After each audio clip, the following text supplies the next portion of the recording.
My name is Hamid, I'm 16 and fluent in 4 languages. I got fluent in Spanish in 120 hours of studying, and now I help people just like you get fluent in Spanish using my simple method. Here's my before and after.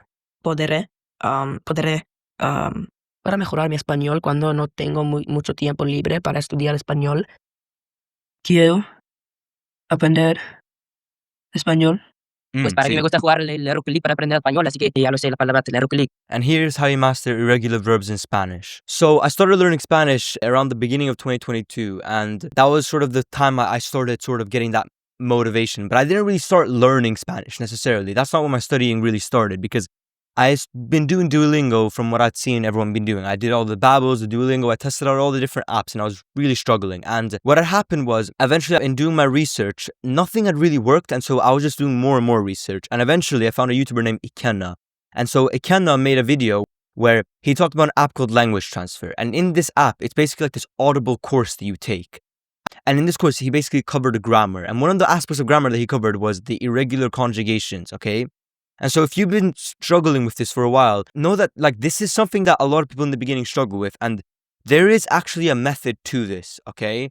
Now, what's special with language transfer was, the reason I started learning Spanish was because there's basically this trend in my class about learning Spanish. And so because I'd been learning Spanish using language transfer, the specific way of how they taught me it, which we're going to get to, was able to get me to learn Spanish faster and get through this grammar hurdle faster. And what eventually happened was, by the time I finished language transfer, not only was my Spanish better than everyone else's in my class, which was great, but also the main thing was I had made it a challenge for myself to get fluent in the summer of 2022, which was the 120 hours blocks of studying that I mentioned. So my before and after that you saw was me before the summer and then after that summer. And so after that summer, I was able to get conversationally fluent.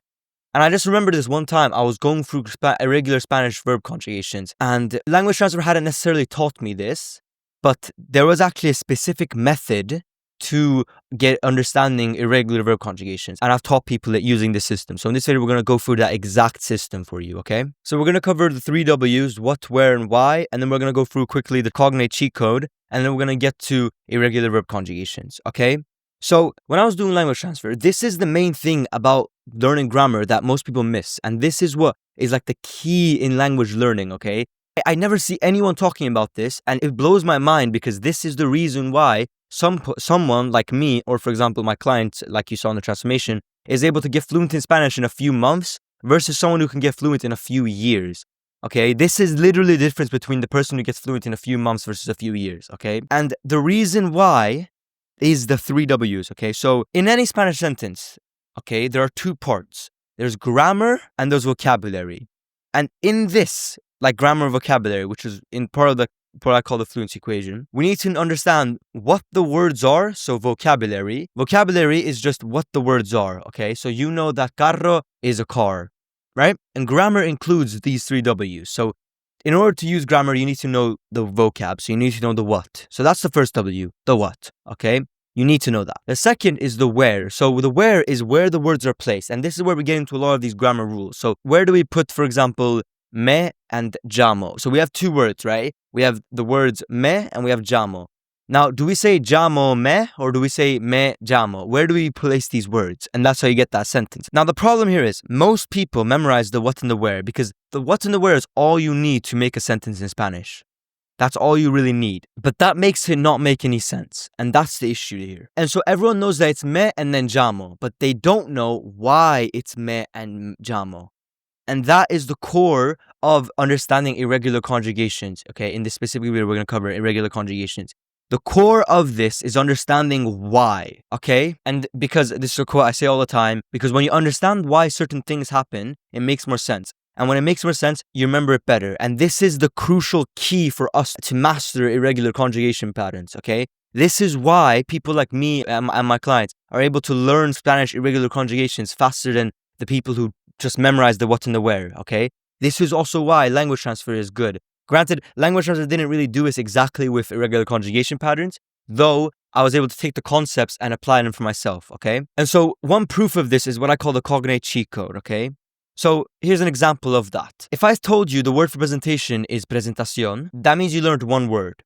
But if I taught you the rule that words that end in ation in English are acción in Spanish, well then you know all of these lists of Asian words in Spanish.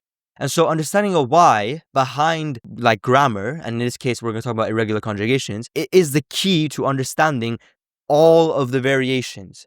Because there's a difference between memorizing soy and understanding that ending of oi. There's a difference there, okay? And so now that for example, I taught you that Asian words become acción, well, now not only do you know presentation, but also every single word ending in Asian. So instead of learning one word, you just learned 194 words. This is the key. Understanding the why behind irregular conjugation patterns is the key to not only understanding soy, but understanding estoy, and understanding doy, and understanding boy, etc. We're gonna get into these, okay? So this applies to a ton of grammar, and this is some that we're gonna cover here. Why is it puedo instead of puedo? This is what we're covering today, okay? Why is it hablas? Why is it me llamo? Why is it hables instead of hablas? Why? The question of why. The better you can answer the question of why, the better you will master Spanish grammar. Because the better you understand the concept behind grammar, the faster you make connections in your head, okay? This is fundamentally how the brain works, okay? Your brain learns things by recognizing patterns and implementing them. The more things make sense, the easier time you have to making those patterns and connections. And the easier time you have of making patterns and connections in your head, the faster you learn. This is fundamentally why if you're able to teach something, you are fundamentally better at that thing. And that's also why a good way to learn, if you looked at like the cone of learning, the best way to learn is to actually teach the thing that you're wanting to learn as well. And you can only teach it if you understand the why. Do you see how it's all connected to why? And I don't understand how people don't talk about this. So real quick, before we get into the exact method of understanding irregular conjugations, here's my free gift for you. You can check the description to grab my free, easy-to-use Cognate cheat sheet to instantly unlock thousands of Spanish words, just like how we did with the presentación thing. And there's no email needed. You literally just click it, and it's literally yours instantly. And this is just my gift for you watching this far into the video. Let's move on. So irregular conjugation patterns, they work in this way. I'm just going to preface this by saying a few things, and these are so vital, okay? Understanding why means that we understand the pattern. And patterns have regularities. That's the definition of patterns. So then you might be asking, okay, but then how do we find regularities in irregularities? Because we know conjugation patterns. How do we understand the irregular conjugation patterns? And this is the key. Spanish verb conjugations have patterns, have regularities, right? Spanish irregular conjugation patterns also have regularities in them. And so there are regularities within the irregularities, okay? And I'm going to repeat myself. There are regularities within the irregularities. And this is key, okay? Most people give up and say, oh, it's irregular, I can't understand it. That is not true, because there are regularities within the irregularities. And so I'm going to prove this with the present tense, but this applies for every single irregular conjugation in Spanish. Within any tense, the subjunctive, the future, the past tense, any tense in Spanish, it will follow this exact concept, okay? So I want you to pay attention. If you're watching this in the back, if you're scrolling into the comments, stop that right now. Focus on this, okay? So you probably clicked on this video because we understand that the most common verbs in Spanish are irregular, and irregular in quotes, right? And so when you look at these lists of verbs, okay? This is like a list. These are like the top 20 or so most common verbs in Spanish when it comes to anything, okay? So you've probably seen these a lot, okay? Now, here's the main thing. Here's the sauce. These can be grouped into regularities, okay? So you think that you have to memorize every single one of these. In fact, they're all grouped into groups. And if we group these into more groups, you can see that we actually only have a few rules to memorize, like to learn technically. And so we went from 20 different verbs, assuming that we have to memorize every single one of the conjugations, when in reality, there's just like 5, 6, 7 groups that we need to learn. And granted, this is for the present tense, right? And so dividing this into even more clarification and more clarity, this is how they look, okay? Those I can understand where those, they have a lot more irregularities and a lot fewer patterns, okay? But for basically every single other verb, irregular verb, right? And remember, these go on forever, okay? For example, these are stem changing verbs, and there are literally hundreds of them. And so this same pattern, this like green outlined list of verbs, apply to hundreds of different verbs, irregular verbs in quotation marks, okay? So here's the concept that we want to go through. These tiny irregularities aren't irregularities because they have irregular regularities within them. Let me explain. Let's take what we call stem changing verbs. I don't like explaining like that way. I like to call them splitting verbs. Okay, so let's go through these, for example. So for example, tener, we know that it's tiene instead of tene, but why? Right? So we know the what's and the where, we need to understand the why. So what happens with certain verbs is the beginning vowel, if it's an E or an O. So you can see, let's look at these verbs right here. You can see that the beginning vowels are sounds like a, e, I, u, o, right? A, E, I, O, U, right? So if in the beginning part of a verb, there's an E or an O, well then we can make an assumption that it can split. And so that's the first thing, okay? The E will split to an IE and the O could split into a UE, right? We don't know when this happens. But why does it happen? And here's where we get to the why. Because of stress, okay? So let's explain this a little further. If we look at tener should become tene, right? But think about that right there. That red part is representing the stress, okay? We have tener, and the first vowel you can see is an E, okay? E. And so that E is where the stress goes when we conjugate it, okay? In Spanish, you don't say tene, you say tene. If we said hablar, right? You don't say habla, but you say habla. So the stress is on the beginning vowel in Spanish, okay? That's the first thing. Stress is always on the beginning vowel, almost always. And we're going to get into why is making sense, okay? So it's tene. And so now you see that that red is representing that there's stress on the E. This beginning E has stress now. We're not saying tene, we're saying tene. And so because there is stress on the E, it will split into IE. So it's not tene, but it's tiene. Same thing with poder. Poder is to be able to or to can. So it should be pode, but again, ode. It's not pode, but it's pode. So it doesn't become pode because the stress is on the O. So the O splits into UE, like we saw here, right? So it splits into uede. So puede, right? Same thing with venir, to come. It's not bene like it should be, but it's viene because the E splits because of stress, okay? Because of stress. Think about that right there. Because of stress. No one ever teaches you this, but this is the reason why. So let's look at the entire table of conjugation for the present tense. Again, this is just for the present tense, but the same concept applies for the other tenses, right? And not for that splitting, for example. But for example, if you see a pattern with the conditional tense, that same pattern will be repeated for the rest of them. And this is where the next concept comes in. For these verbs, if there's one irregularity, you can bet there's literally 100% chance. I'm not even gonna lie. There is 100% chance that irregularity will happen for the rest of the entirety of the pronouns. So if there's an irregularity in the preterite, that irregularity will be applied for the rest of the different pronouns for that verb, okay? So let's look at it in the present tense. Poder should be podo, but it's puedo, right? So then we can probably bet for 100% chance that it wouldn't be pode, but it would be puede.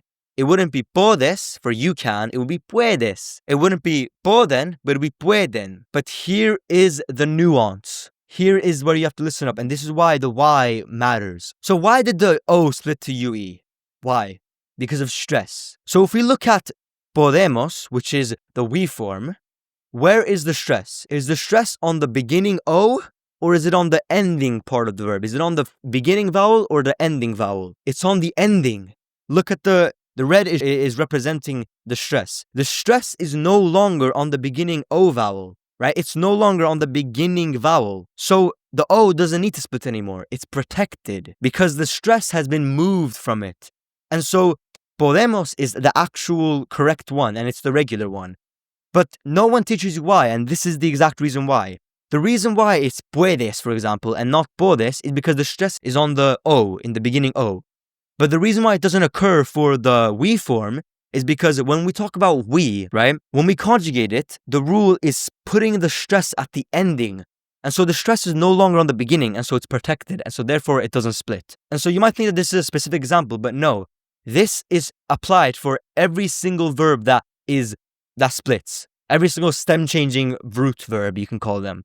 So every single verb that has this E and O in the beginning, that will split in the beginning, won't split for the we form. Why? because the stress is no longer on the beginning O. So let's take tener. We know that it's tiene, we know that it's tienes, for example, but it's not tienemos, but it's tenemos. Why? Because the E doesn't need to split anymore. It's protected. This applies for every single verb that in the present tense that is stem changing, that is, irregular in this context. Meaning, all you need to do is recognize that it falls into this category. As long as you know that it falls into the category of, the green that I outlined it, right?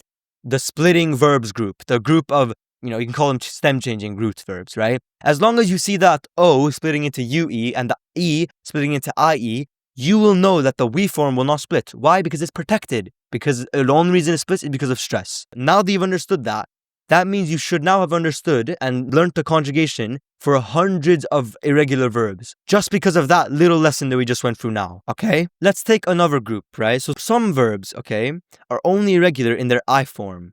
So some of them will just have a go instead of an O, okay? So if our regular rule is to take off the erir and put O, these groups will have go instead. So to do or to make is hacer. It's not aso, it's hago. To bring is traer. It's not trao, but it's traigo. To fall is caer, but it's not cao, but it's caigo. To leave or to go out is salir, but I leave or go out isn't salo, but it's salgo. Right? Do you see that pattern right there? So a lot of verbs will go like this. We have tengo as well. Tener has this as well. And usually for these ones, the rest are regular. Okay, so hacer, completely regular in the rest of the ones. Caer, completely regular for the rest of them. Regular for the rest of them. Literally every single other one is regular. Okay? Other times, verbs are only regular in their I form, but then the irregularity can be something else. So for example, to see is ver. It should be bo for I see, but it's beo. To know is saber. I know it should be sabo, but it's se, right? Have you heard of a no sabo, a no sabo kid? That's where you don't know this exception, for example. To give is dar. It should be do for I give, but it's doi, okay? But again, the rest are regular. So here's the thing, okay? If you looked at dar, or for example, saber or ver, as just a regular verb, you're intentionally ruining your own ability and your own beliefs in your ability to be able to conjugate that verb. When in reality, you already know how to conjugate it if you know the regular conjugations. Because the only thing that is missing is the first I, the first one, the I form. And so you really have to stop giving up on irregular verbs, because there is not much to give up on, because like I said, like you can see here, there are regularities within the irregularities, okay? So do not memorize these, understand the concepts, understand the way they're grouped together, because these concepts apply for every single tense, okay? And so this is just a small piece from my program, and so if you want to implement these frameworks and finally learn Spanish in a clear and structured way, you can check the description to join my program. But act now, because I don't know when the price may increase. So if you want to get the cheaper price now, then check the description. And so let me prove that to you right here, okay? Let's take an irregular verb like tener, okay? So if you go into a website called SpanishDictionary.com or SpanishDict.com, you can find the conjugations here. Now you can see that irregularities are underlined in red. Now here is what I want you to understand. So you can see here, you can see this E splitting is said as an irregularity, which it technically is. But again, it's repeated for its entire conjugation. This idea that if one is irregular, you can bet that the rest of it is irregular and follow the same irregularity is used so much, okay? So let's look at the would tense, the conditional tense, okay? It should be tenería, but it's tendría, okay? Tendría. And so now that you know that, you can bet that the rest of the forms follows that same irregularity. So it's not tenerías, but it's tendrías. It's not tendría, or it's not tenería, it's tendría. Tendríamos, tendrían. And you can also bet that the future tense will also follow that irregularity. So it's not teneré, but it's tendré. Tendrá, tendrás, tendrán, tendremos. Right? Because you know one irregularity and now you can get the rest of the entire conjugation table, so to speak. Same thing with the preterite, the point in the past, I like to call it, okay? You can see that it has this pattern of it should be tení, but it's not. It's tuve. Completely irregular, right? But then you look at the rest of the forms and it's tuviste, tuvo, tuvimos, tuvieron. And you can see that it follows the same pattern. And the beautiful thing is, these irregularities overlap with each other, such that there's so little irregularities in Spanish than people realize. Look at this. Tuve, tuviste, tuvo. Okay? If you look at estar, to be, you'll realize that the preterite, the point in the past, is the exact same, except it just has this es stuck to the back of it. Estuve, estuviste, estuvo, etc. And so, here is the concept, here is the idea, okay? Irregular Spanish verb conjugations aren't irregular because they have regularities within them. And those irregularities have reasons for them happening. And even if they don't, the fact that they happen in groups, the fact that there are several verbs that have the exact same pattern, such as for example, ser and ir both have fui and fue, right? Or for example, like we saw, the IE splitting, right? Any verb that falls into that category. Let's take venir, to come. You can see vienes, viene, but it's not vienimos, but it's venimos. Why? Because it doesn't split, because there's no stress on it anymore. Look, it works the same way as tener. Look, it's not venería, but it's vendría. Vendría, etc. So the concept here is irregular Spanish verb conjugations are grouped. They're not irregular completely in their core, okay? All you need to do to understand irregular Spanish verb conjugations is grouping them together and just learning and internalizing the irregularities within each group. And that is the key to understanding and mastering Spanish irregular verb conjugation. Okay, I'll repeat myself. Irregular Spanish verb conjugation is all about finding the irregularities that apply for as many verbs as possible and learning those, okay? Your ability to understand the verb conjugation groups within these groups, for example, and these are just examples, right? Again, this is just for the present tense as well. I could make this table for several other tenses, and if you want, I can make videos like that. The key to regular Spanish verb conjugation is understanding that these are all in groups, and these verbs do not need to be individually memorized, but rather mass learned at once. Just like how we mass learned the Asian words to Asian words. Mass learning, systemizing it, not memorizing it. And that is the difference between my method and everyone else's. Now finally, let's talk about these super irregular ones. So I'll use the example of ir, okay? So the verb to go is extremely irregular. And like I said, these lists of verbs, they're extremely irregular. However, again, their irregularities have regularities as well, okay? So we'll take, for example, ir as an example. You've probably heard of vamos, right? That is the we form, the, nosotros form of to go, okay? So vamos means we go or we are going, okay? And so in this way, it behaves like an adverb. And so you can guess the rest of the forms. If vamos means we go, we can work backwards to think that, okay, we take off the ar, or the amos in this case, and put an, and we get the they/you guys form. Van. Oh, so van means they or you guys go or are going, which it does, etc. So the idea here is even super irregular verbs will have patterns within their irregularities. And so there's no such thing. I want you to really destroy this idea in your head that irregular verbs really are like an issue that you need to address. Because it's really not. It's just understanding that there are groups of irregular verbs and that you shouldn't learn the irregular verbs. You should learn the groups of the irregular verbs.